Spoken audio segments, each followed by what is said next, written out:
Yung magbabago ba talaga yung cheater? Pwede. Yun daw. Ako kasi sabi ko, ang sagot ko, feeling ko, for me lang hindi naman ako psychologist or ano, yung paniniwala akong personal. Sabi ko, feeling ko, magbabago yung cheater, pero hindi sa same person.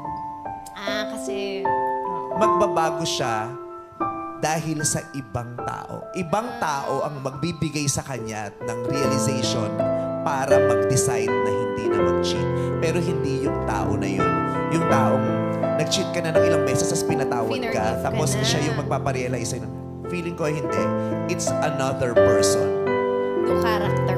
Yung character talaga ang magbibigay sa'yo ng takot, ng kaba, Kaba. para magsabi, di ko na to gagawin. Ito yung tao talaga na, ito yung tao Nanginig hindi ka. ko kayang mawala at magalit sa akin at magtampo at di ko kayang masaktan kaya hindi ko to gagawin.